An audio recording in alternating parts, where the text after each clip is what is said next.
ഇതൊന്ന് 40 ദിവസം പതിവാക്കിയാൽ ജീവിതം മാറും, ബർക്കത്ത് വരും ഇൻഷാ അല്ലാ. 1. സുബിഹി ഖളാ ആവാതെ നിസ്കരിക്കുക. 2. കൂടെ സുബിഹിന്റെ മുൻപുള്ള 2 റക്അത്ത് സുന്നത്തും കൂടി നിസ്കരിക്കുക. 3. ഒരു 15 മിനിറ്റ് ഖുർആൻ ഓതുക.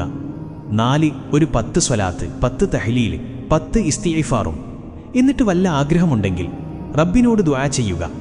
5.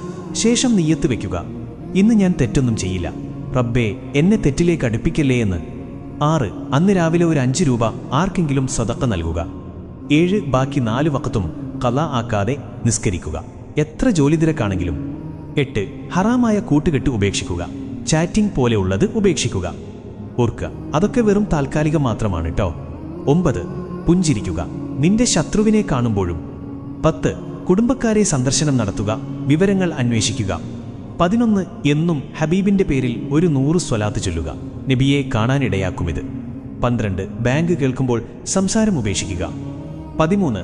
സിനിമ പോലെയുള്ള കാര്യങ്ങൾ ഒഴിവാക്കുക. 14. എന്ത് കാര്യം നിന്നിൽ സംഭവിച്ചാലും റബ്ബിനെ സ്തുതിക്കുക. 15. കാര്യങ്ങൾ മുഴുവൻ റബ്ബിൽ ഏൽപ്പിക്കുക, റബ്ബിന്റെ സഹായത്തിൽ സംശയിക്കാതിരിക്കുക. 16. സലാം വർദ്ധിപ്പിക്കുക. 17. ഭക്ഷണം കഴിക്കുമ്പോൾ ഇനിയും കുറച്ചുകൂടെ കഴിക്കണമെന്ന് തോന്നുമ്പോൾ നിർത്തുക. 18. ലുഹ നിസ്കാരം പതിവാക്കുക. 1 കൊല്ലം ലുഹ പതിവാക്കിയവർക്ക് നരകമോചനമുണ്ട്.